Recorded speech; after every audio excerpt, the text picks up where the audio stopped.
kita kadang-kadang di sebelah teman kita tidak kenal. Nah, saya sering apabila saya berangkat ke Jakarta atau ke Surabaya, semua orang di bandara itu pegang HP pada saat menunggu. Itu nggak mau dia memperkenalkan diri.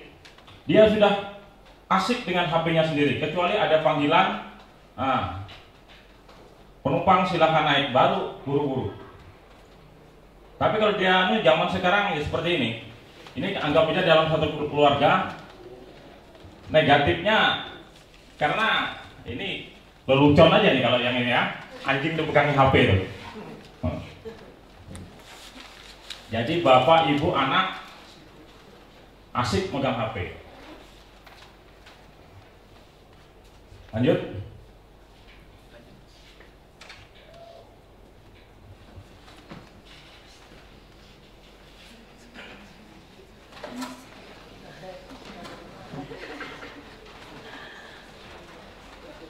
Ya.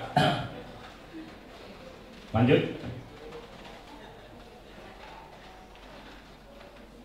Nah, tanpa disadari, informasi dapat dimanfaatkan oleh pelaku kejahatan. Ya, lanjut.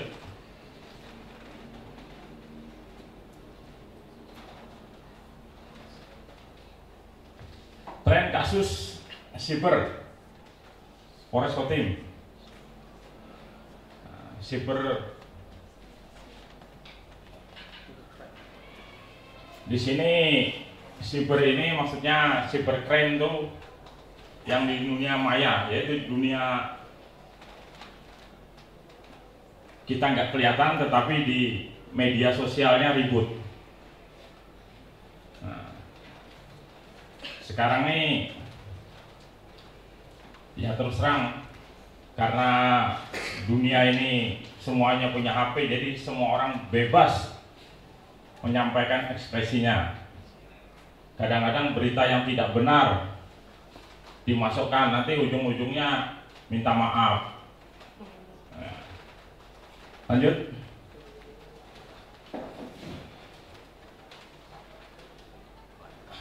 Jadi adik-adik, jangan sekali-sekali memposting pornografi. Karena terus terang, saya bercerita sedikit. Saya mantan Kanit 4 Reskrim di Polres. Ada ibu-ibu di Kabupaten Kotim ini, seorang janda berkenalan dengan seorang pemuda dari Sumatera. Mengakunya dia anggota polisi. Nah, fotonya saya lihat pakai baju polisi, gagah, propos lagi. Dia anggota polisi merayu ibu-ibu yang janda nih. Lantas punya, karena sudah perkenalan sebulan 2 bulan, ingin menikahi sang ibu. Nah, sang ibu ini karena sudah jatuh cinta, jadi dia diposting pengakuannya oleh yang oknum minta uang. Alasannya dia mau pindah sini, pindah ke Kalimantan, minta uang. Itu sampai kalau nggak salah lebih dari 20-an juta. Nah, karena merasa tertipu, lapor. Setelah kita cek, ternyata dia hanya mengaku-ngaku saja sebagai anggota polisi. Emang kerjaannya seperti itu. Dari mana kita mau mencarinya? Posisinya ada di Sumatera. Jadi kalau ada orang meminta foto yang aneh-aneh, jangan. Karena ujung-ujungnya seperti itu. Kalau kamu nggak mau ngasih, akan saya sebar. Kan malu.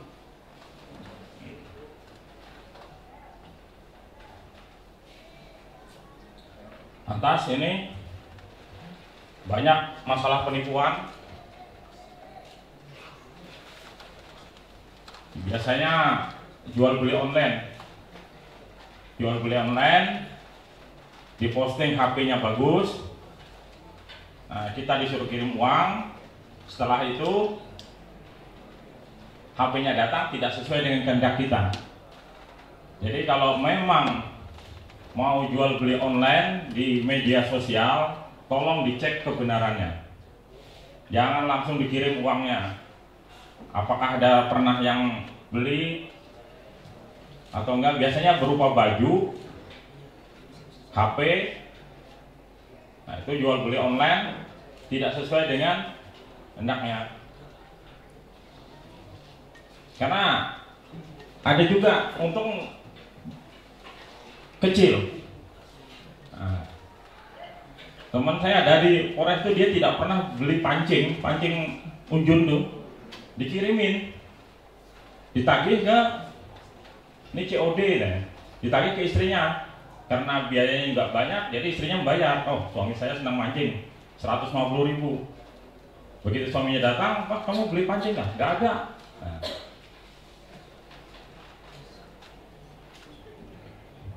Lanjut.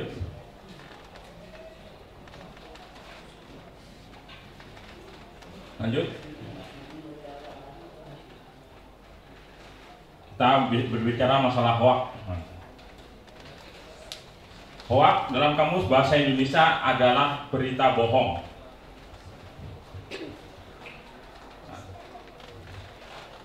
Hoak adalah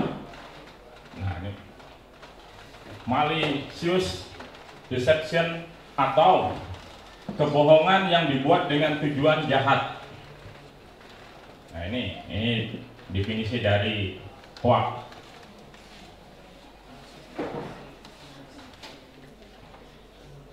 Jadi kalau mau dipoto silakan aja, kalau enggak juga enggak apa-apa, yang penting untuk pengetahuan. Lanjut.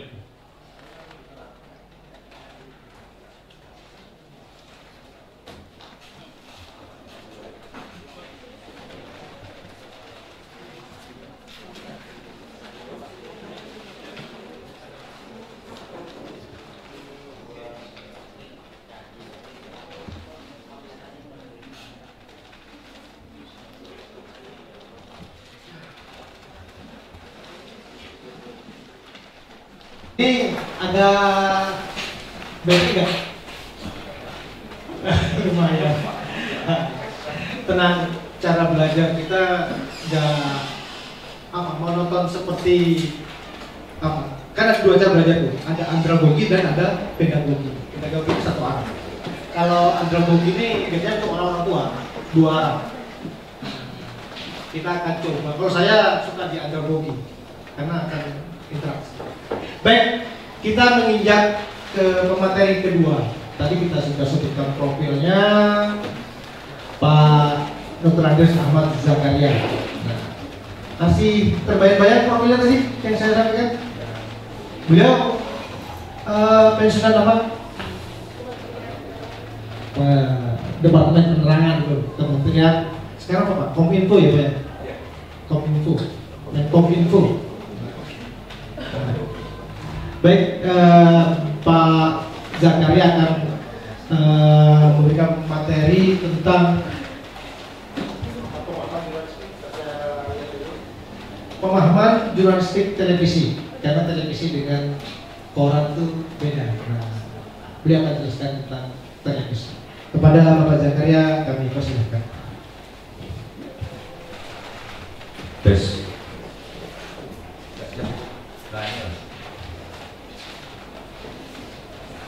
Assalamualaikum warahmatullahi wabarakatuh.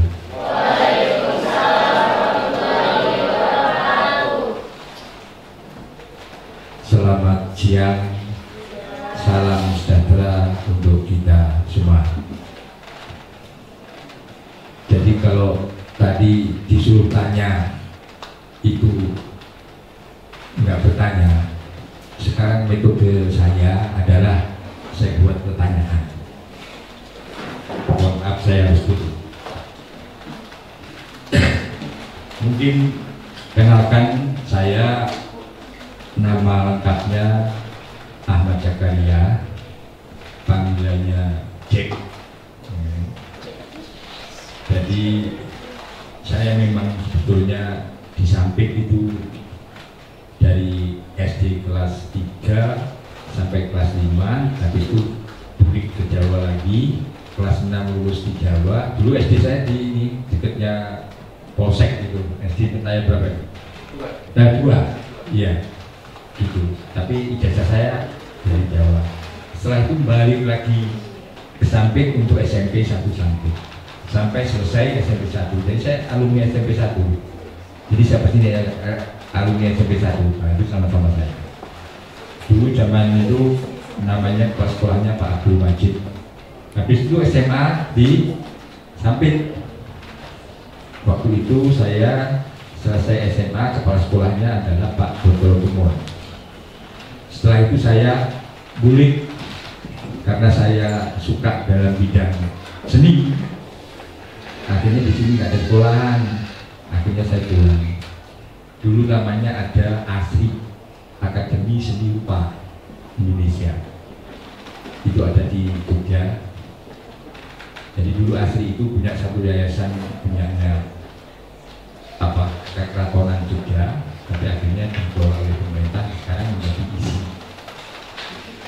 Dulu ada jurusan manajemen siaran ataupun manajemen broadcast, tapi sekarang sudah dipecah-pecah.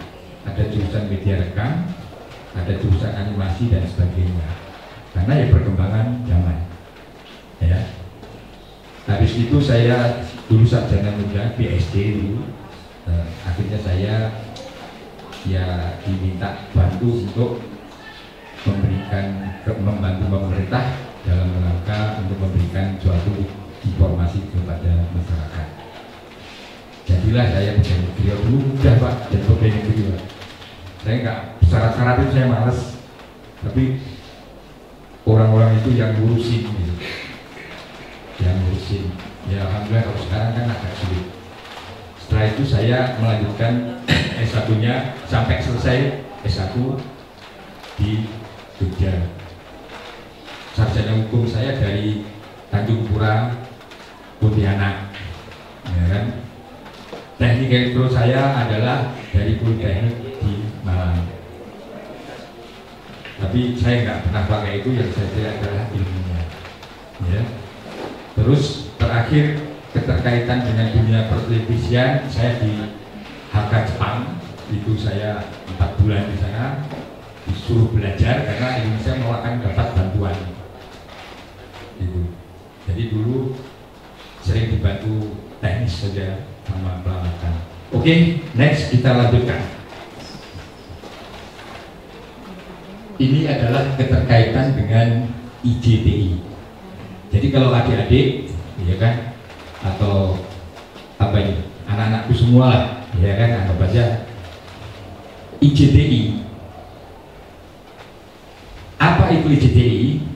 IJTI adalah Ikatan Jurnalis Televisi Indonesia. Ya, jawabannya IJTI itu. Kapan IJTI lahir di negara Indonesia? Berapa? 23 Maret. Yang benar itu boleh siapa? Ayo. Tantowi Yahya sama Pak Arif. Nah, itu pertama. Mengapa IJTI hadir? Karena pada tahun 90-an itu perkembangan dunia televisi itu berkembang. Perkembangan teknologi televisi berkembang. Akhirnya dia akan memisahkan dari organisasi dari Dewan Pers itu. Jadi Dewan Pers dulu itu sebagai apa? Sebagai pelayan pemerintah, atau sekarang disebut, sekarang ada dipecah namanya PWI. Itu adalah pelayan pemerintah, menyampaikan informasi dari pemerintah untuk rakyatnya. Tidak ada informasi dari rakyat untuk pemerintah, tapi dari pemerintah untuk rakyatnya. Dan dulu di dalam PWI itu, Dewan Pers itu siapa ketuanya? Menteri Penerangan. zaman itu adalah Pak Remoko, dia ketuanya. Siapa saja yang menjadi anggota di situ dulu adalah orang-orang yang bergerak dalam bidang jurnalis, ada dari Kementerian Penerangan itu semua. Lalu perkembangan zaman TVRI akhirnya tumbuhlah IJTI 23 Maret 90. Habis itu karena perkembangan zaman, siapa yang menjadi anggota IJTI? Yang menjadi anggota IJTI adalah orang-orang yang bergerak dalam bidang jurnalis di industri media televisi. Jadi ingat ya, bukan media yang lain. Nah, kita sedikit tambahkan, media apa sih di Indonesia yang ada? Pertama adalah media elektronik, dibagi menjadi dua, televisi dan radio. Yang kedua, media cetak, koran, majalah, tabloid dan lain-lain. Yang ketiga adalah yang tumbuh di era sekarang adalah media online. Ya, media online. Zaman era dulu ada bagaimana cara menyampaikan informasi ke masyarakat. Zaman dulu kuar-kuar, pakai mobil atau pakai pengeras suara di jalan-jalan, karena memang teknologinya zaman segitu ya seperti itu kondisinya. Zaman penjajahan Belanda ya udah teriak-teriak gitu, teriak-teriak keliling kampung bahwa nanti akan ada kegiatan ini, tapi fungsinya adalah dari pemerintah untuk rakyatnya. Nah, di zaman Gus Dur, presiden kita, Departemen Penerangan di lebur, nggak ada lagi, menjadi Departemen Kominfo. Saat itulah Dewan Pers harus berdiri sendiri, yang harus independen. Jadi Dewan Pers itu adalah independen, berdiri sendiri. Lalu lahirlah namanya Ikatan PWI, Persatuan Wartawan Indonesia. Lahirlah IJTI, lahirlah organisasi-organisasi wartawan yang lainnya dan sebagainya. Jadi kita sembah saja ke IJTI, kita pegang dulu IJTI. Siapa yang menjadi anggota IJTI tadi jelas adalah orang yang berkecimpung dalam dunia televisi medianya, bukan radio, bukan koran, dan bukan online. Selanjutnya, apa hubungan Dewan Pers dengan IJTI? IJTI adalah di bawah dari Dewan Pers. Kalau Dewan Pers adalah independen, ada komisionernya, tapi itu adalah diputuskan oleh Presiden, dipilih oleh DPR. Kalau IJTI tidak, IJTI adalah yang menentukan siapa ketua IJTI-nya dan adalah anggotanya. Makanya di dalam IJTI itu ada anggaran dasar dan anggaran rumah tangga. Di Dewan Pers naungannya apa? Undang-Undang nomor 40. Jadi dinaungi. Nah, ini bedanya. Kalau adik-adik mau buat organisasi misalkan komunitasnya media, itu adalah harus punya anggaran dasar dan anggaran rumah tangga. Dua orang banyak.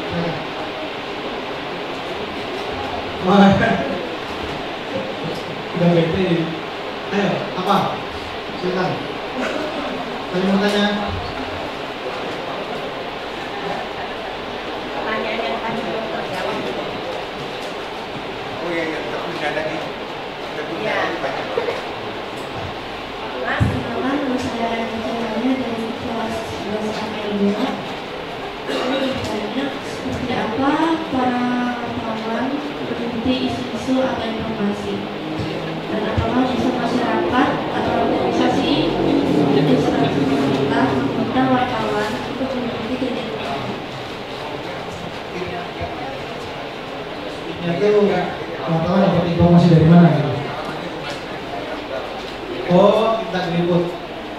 bisa saja memang gini, ada kebutuhan informasi di masyarakat, ya.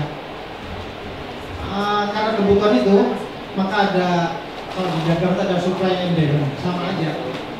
Ada orang membutuhkan, kita supply. Artinya ada orang perlu diberitakan, kita beritakan. Nah, itu dari masyarakat misalnya ada bencana, ya, tolong kami supaya ada perhatian dari pemerintah. Oke, kita beritakan. Atau juga ada acara event di sekolahan, tolong diberitakan. Oke. Cuma sifatnya kalau sudah arahnya supply and demand, orang membutuhkan, nah, itu ada nilai bisnisnya. Karena bukan, kalau orang perlu manggil, itu orang berkepentingan. Nah, sehingga ada nilai bahasa di medianya itu advertorial. Jadi ada orang minta dipromokan, minta dipublikasikan, itu sifatnya jadi bisnis. Kecuali kebutuhan itu sifatnya publis. Nah, publis karena kebutuhan masyarakat. Itu kita yang mencari, wartawan yang mencari untuk follow up informasi itu. Nah, jadi kalau kita itu kan bukan. Tapi bisa juga karena pertemanan, jaringan, tolong bang, beritakan kami, tapi kami cari bisnis duit. Oh ya, nggak apa lah. Nggak apa-apa, karena ada kedekatannya. Itu gampang aja. Nanti mereka bisa disalurkan kreativitasnya. Bisa aja. Tapi kalau di dunia bisnisnya jadi berbayar. Nah, itu kakek tadi ya. Kalau wartawan biasanya gini, kalau wartawannya yang datang tidak diminta apa-apa datang, itu gratis. Tapi kalau panitianya manggil, itu bayar. Nah, kalau yang diminta wartawan itu paham-paham aja. Karena biasanya dalam acara, karena publikasi ada budget publikasi. Tinggal budget itu apakah sesuai dengan aturan, tidak melanggar apa, berbentuk markup atau apa gitu sampai. Ada lagi? Ya. Tanya yang tadi.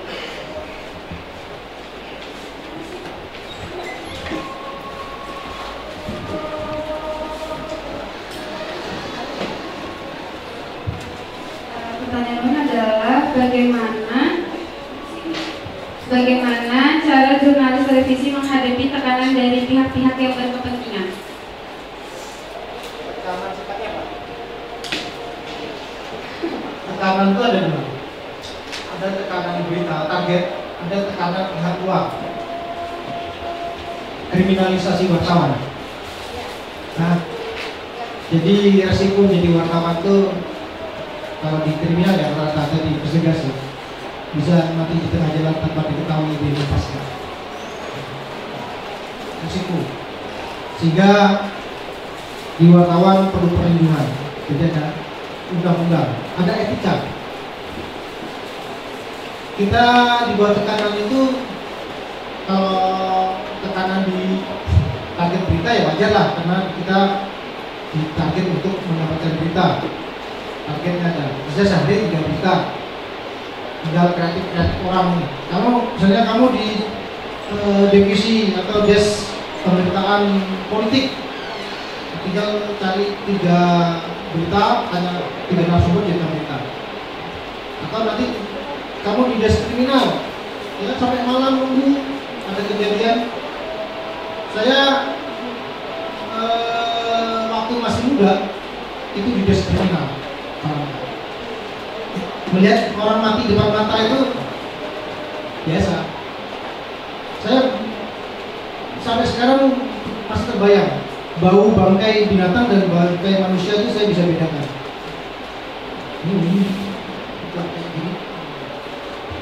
ngeri pokoknya. Tak berceceran itu biasa. Jenazah HIV AIDS. tekanan itu berita. Ada tekanan kriminal. Karena kita investigasi, orang nggak suka, ada ancaman, orang ancam. Jadi ya kita perlindungan kita memang kita di kantor di backup oleh seorang kuasa hukum, orang hukum. Nah, kalau di luar ya kita jaga etika aja. Sehingga ada idiom di dunia wartawan itu. Tapi nggak mesti kayak gitu ya. Ada pertemanan aja. Dan pemahaman keilmuan. Wartawan takutnya dengan preman. Wartawan takut dengan preman. Preman takutnya dengan polisi takutnya dengan wartawan. Di circle-nya. Jadi polisi itu menghargai banget dengan wartawan. Kalau enggak secara institusi, ketika kita kelihatan kerja mereka tidak benar, kita beritakan, kita publikasikan dan kita bertanggung jawab karena ada media mainstream, media utama. Itu bukannya media-media, maaf ya, saya nggak gitu, nggak ada sapi bu tahu. Dia tuh menunjukkan gerbang nurta ya. Cara dia itu lepas dari etika jurnalistik. Dia sebagai wartawan, bagi wartawan yang profesi bukan. Dia mungkin influencer aja, karena di wartawan ada etika jurnalistik. Kalau orang ini untuk kalian nih, untuk bapak-bapak juga, kalau orang tidak mempunyai kompetensi, tidak mempunyai sertifikat wartawan muda, tidak punya sertifikat wartawan media, tidak punya sertifikat wartawan utama, boleh ditolak. Maaf Pak, Bapak punya kartu kompetensi? Enggak ada. Maaf, kami tidak punya. Silakan. Atau kalian tahu etika jurnalistik? Kalian ingin merahasiakan pernyataan kalian waktu sudah didengar, silakan dari orang lain yang menyampaikan misalnya. Sampaikan saja, maaf, off the record. Jadi kalau orang sudah ngomong off the record, wartawan tidak boleh mempublikasikan. Cuma wartawan punya akal juga. Kalau off the recordnya ini, ya, ini oke aja. Tentang materi yang sama, pembahasan sama, jadi kita melalui gitu. Sehingga sebagai mendarat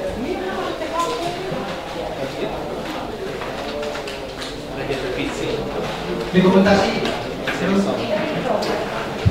apa yang mau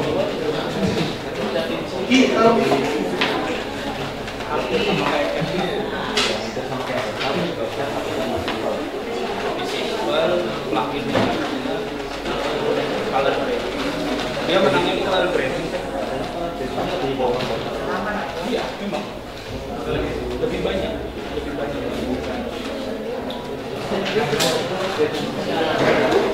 Dulu tuh kalau Pegas itu color branding.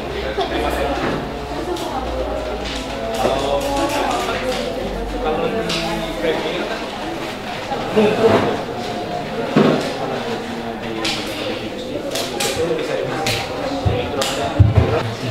waktunya. Assalamualaikum warahmatullahi wabarakatuh. Yang saya hormati teman-teman dari Ikatan Jurnalis Televisi Indonesia Kabupaten Kota Waringin Timur, Bapak Ibu Guru dan siswa semuanya. Alhamdulillah pada pagi hari ini telah dilaksanakan kegiatan dari IJPI untuk siswa-siswa semuanya. Mudah-mudahan ilmunya bermanfaat dan kami juga ucapkan terima kasih banyak atas kegiatan ini kepada kami. Mudah-mudahan dari dasar-dasar ini bisa dikembangkan kembali. Nanti juga sudah ditawarkan adanya komunitas, misalnya dibentuk grup WA dulu, nanti tidak lanjut dengan pertemuan-pertemuan. Mungkin ada kunjungan ke sampai TV dan sebagainya. Silakan, kami sangat mendukung. Harapan kami ini bisa mengembangkan potensi anak-anak didik semua. Dari saya cukup. Wassalamualaikum warahmatullahi wabarakatuh.